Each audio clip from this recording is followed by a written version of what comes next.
வணக்கம்.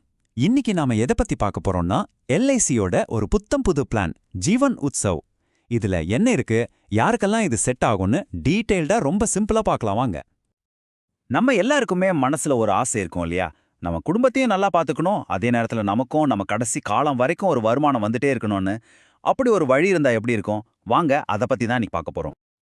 ஓகே, முதல்ல இந்த வாழ்நாள் வருமானம் அப்படிங்கிற ஐடியா ஏன் இவ்ளோ முக்கியம்னு பார்த்துடலாம். யோசிச்சு பாருங்க, ரிட்டையர்மெண்ட்டுக்கு அப்புறம் கூட யார்கிட்டயும் கையேந்தாம நம்ம செலவுகளை நாமளே பார்த்துக்கிறதுக்கு ஒரு ரெகுலர் இன்கம் இருந்தா எவ்வளோ நல்லா இருக்கும். அந்த இடத்துல தான் இந்த ஜீவன் உத்சவ் பிளான் உள்ள வருது.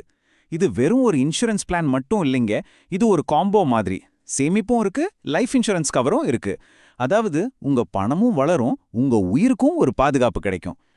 சரி, அப்போ இந்த ஜீவன் உற்சவ் பிளானோட முக்கிய அம்சங்கள், அதாவது இதோட ஹைலைட்ஸ் என்னன்னு ஒன்னொன்னா பார்க்கலாம் வாங்க. முதல்ல தெரிஞ்சுக்க வேண்டிய விஷயம், இது ஒரு ஹோல் லைஃப் இன்சூரன்ஸ். அப்படின்னா என்னன்னு கேக்குறீங்களா? ரொம்ப சிம்பிள். நீங்க பிரீமியம் கட்டுற காலத்துக்கு மட்டும் இல்ல, உங்க வாழ்நாள் முழுக்க, அதாவது 100 வயசு வரைக்கும் உங்களுக்கு லைஃப் கவர் இருக்கும். இதுதான் இதோட ஸ்பெஷாலிட்டியே. இப்ப பாருங்க, இந்த திட்டத்தோட முக்கியமான அம்சங்களை மொத்தமா பார்க்கலாம். நீங்க பிரீமியம் கட்டுறது ரொம்ப கம்மியான வருஷங்களுக்கு தான், வெறும் 5ல இருந்து 16 வருஷம். ஆனா பெனிஃபிட் லைஃப் லாங், வருமானம் வாழ்நாள் முழுக்க, இன்சூரன்ஸ் கவரும் வாழ்நாள் முழுக்க. அது மட்டும் இல்லாம நீங்க பிரீமியம் கட்டுற ஒவ்வொரு வருஷமும் உங்களுக்கு கேரண்டீட் அடிஷன்ஸ் அப்படின்னு ஒன்னு சேரும், ஒரு போனஸ் மாதிரி. ஒருவேளை பாலிசி ஹோல்டருக்கு ஏதாவது ஆச்சுன்னா அவங்க குடும்பத்துக்கு ஒரு பெரிய தொகை கிடைக்கும். சோ பாதுகாப்புக்கும் கேரண்டி, வருமானத்துக்கும் கேரண்டி. அந்த கேரண்டீட் அடிஷன்ஸை பத்தி இன்னும் கொஞ்சம் சொல்றேன். இது ஒன்றும் இல்ல, நீங்க பிரீமியம் கட்டுறீங்க இல்லையா, அந்த வருஷங்கள்ல எல்லாம் எல்ஐசி உங்க பாலிசியில ஒரு குறிப்பிட்ட தொகையை போனஸா சேர்த்துட்டே வருவாங்க. இதனால உங்க பாலிசியோட மொத்த மதிப்பு வருஷம் ஏறிட்டே போகும். இப்போ நாம ரொம்ப ரொம்ப முக்கியமான ஒரு கட்டத்துக்கு வந்திருக்கோம். ஓகே, வருமானம் வரும்னு சொல்லியாச்சு. ஆனா அந்த வருமானத்தை நீங்க எப்படி வாங்கிக்க போறீங்க?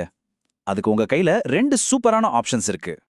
இங்க பாருங்க, உங்ககிட்ட 2 சாய்ஸ் இருக்கு. ஒன்று ரெகுலர் இன்கம் பெனிஃபிட். இது எப்படின்னா, ஒரு டேப்பை திறந்து விட்ட மாதிரி ஒவ்வொரு வருஷமும் கரெக்டா ஒரு தொகை உங்க கைக்கு வந்துட்டே இருக்கும், சிம்பிள் அண்ட் ஸ்டெடி. ரெண்டாவது ஃப்ளெக்ஸி இன்கம் பெனிஃபிட். இது ஒரு உண்டியல் மாதிரி. உங்களுக்கு வர வேண்டிய பணத்தை நீங்க எடுக்காம அதிலேயே போட்டு வச்சா அதுக்கு வட்டி போட்டு வளர்ந்துட்டே இருக்கும். உங்களுக்கு எப்போ தேவையோ அப்போ எடுத்துக்கலாம். சோ ரெகுலரா வேணுமா இல்ல சேமிச்சு வச்ச அப்புறமா வேணுமாங்கிறது உங்க முடிவு. முதல்ல அந்த ரெகுலர் இன்கம் ஆப்ஷனை பார்க்கலாம். இது ரொம்ப சிம்பிள். நீங்க பாலிசி எடுக்கும்போது ஒரு பேசிக் சம் அஷ்யூர்ட், அதாவது ஒரு அடிப்படை காப்பீட்டு தொகையை முடிவு செய்வீங்க இல்லையா, அதுல இருந்து கரெக்டா 10%, ஆமாங்க 10% ஒவ்வொரு வருஷமும் உங்க வாழ்நாள் முழுக்க உங்களுக்கு பென்ஷன் மாதிரி வந்துட்டே இருக்கும். கணக்கு ரொம்ப நேரடியானது. சரி, இப்போ அந்த 2வது ஆப்ஷன் ஃப்ளெக்ஸி இன்கம் எப்படி வேலை செய்யுதுன்னு பார்ப்போம்.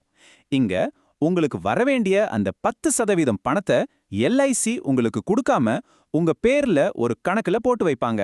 சும்மா போட மாட்டாங்க. அதுக்கு வருஷத்துக்கு 5.5% கூட்டு வட்டியும் கொடுப்பாங்க. உங்களுக்கு எப்ப பணம் தேவையோ அப்ப அந்த மொத்த தொகையில 75% வரைக்கும் நீங்க எடுத்துக்கலாம். நீங்க எடுக்காத வரைக்கும் பணம் வட்டியோட சேர்ந்து வளர்ந்துட்டே இருக்கும். நல்லா இருக்குல்ல? ஓகே, இதுவரைக்கும் பாலிசி எடுத்தவருக்கு என்ன கிடைக்கும்னு பார்த்தோம்.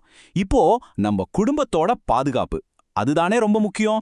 அந்த விஷயத்துல இந்த பிளான் எப்படி உதவுதுன்னு பார்க்கலாம். ஒருவேளை பாலிசிதாரருக்கு எதிர்பாராத விதமா ஏதாவது ஆயிடுச்சுன்னா, அவங்க நாமினிக்கு, அதாவது அவங்க குடும்பத்துக்கு சம் அஷ்யூர்ட் ஆன் டெத் அப்படிங்கிற முழு காப்பீட்டுத் தொகையும் அதுவரைக்கும் பாலிசியில சேர்ந்திருந்த எல்லா கேரண்டீட் அடிஷன்ஸும் சேர்த்து மொத்தமா கிடைக்கும். இது அந்த கஷ்டமான நேரத்துல அந்த குடும்பத்துக்கு ஒரு பெரிய நிதி ஆதாரமா இருக்கும். இதுல இன்னொரு சூப்பரான கேரண்டி இருக்கு. என்ன நடந்தாலும் சரி, நாமினிக்கு கிடைக்கிற தொகை நீங்க அதுவரைக்கும் கட்டின மொத்த பிரீமியத்துல 105%க்கும் கம்மியா இருக்கவே இருக்காது. சோ நீங்க கட்டின பணத்துக்கு ஒரு மினிமம் கேரண்டி ரிட்டர்ன் மாதிரி இது. சரி, இந்த பிளான் நல்லா இருக்கு. இதை எடுக்கணும்னா என்னென்ன தகுதிகள் இருக்கணும், சில முக்கியமான விஷயங்கள் என்னென்னு இப்ப பாத்திரலாம். இந்த பாலிசியை யார் எடுக்கலான்னு பாத்தீங்கன்னா, 90 நாள் குழந்தையில இருந்து 65 வயசு பெரியவங்க வரைக்கும் எடுக்கலாம். பிரீமியம் கட்டுற காலத்தை நீங்களே முடிவு பண்ணிக்கலாம். 5 வருஷத்துல இருந்து 16 வருஷம் வரைக்கும் ஆப்ஷன்ஸ் இருக்கு. மினிமம் சம் அஷ்யூர்ட், அதாவது குறைந்தபட்ச காப்பீட்டு தொகை 5 லட்சம் ரூபாய். உங்களுக்கு இன்னும் கொஞ்சம் எக்ஸ்ட்ரா பாதுகாப்பு வேணும்னு நினைச்சீங்கன்னா ரைடர்ஸ்னு சொல்ற ஆப்ஷனல் கவரேஜையும் சேர்த்துக்கலாம். ரைடர்ஸ்னா ஒன்றும் இல்ல, உங்களோட மெயின் பாலிசி கூட சேர்த்து வாங்குற ஆட் ஆன் மாதிரி. உதாரணத்துக்கு விபத்துல மரணம் இல்ல ஊனம் ஏற்பட்டா அதுக்கு ஒரு கவர், இல்ல சில குறிப்பிட்ட நோய்களுக்கு ஒரு கவர்னு உங்க பாலிசியை இன்னும் ஸ்ட்ராங் ஆக்கிக்கலாம். சரி, இப்போ இந்த பிளானோட எல்லா டீடைல்ஸையும் பார்த்துட்டோம். இப்போ கேள்வி என்னன்னா, இந்த பிளான் உங்களுக்கு செட் ஆகுமா? உங்க தேவைக்கு இது பொருந்துமா? சுருக்கமா ஒரே வரியில சொல்லணும்னா, ஜீவன் உத்சவ் உங்களுக்கு 3 விஷயங்களை கொடுக்குது. 1 உங்களுக்கான லைஃப் லாங் இன்கம். 2 உங்க குடும்பத்துக்கான முழு பாதுகாப்பு. 3 ஒரு கேரண்டியான சேமிப்பு. இந்த 3ம் தான் உங்களுக்கு முக்கியம் நீங்க நினைச்சீங்கன்னா, கண்டிப்பா இந்த பிளான பத்தி யோசிக்கலாம். இப்போ இந்த பகுதியோட இறுதியில உங்ககிட்ட ஒரு சின்ன கேள்வி. உங்க வாழ்க்கையோட நிதி பயணத்துல இது மாதிரி கேரண்டியா வாழ்நாள் முழுக்க வர்ற ஒரு வருமானத்துக்கு என்ன முக்கியத்துவம் கொடுப்பீங்க? ஒரு நிமிஷம் யோசிச்சு பாருங்க. ஏன்னா உங்க எதிர்காலத்தை பத்தின சரியான முடிவு உங்க கையில தான் இருக்கு.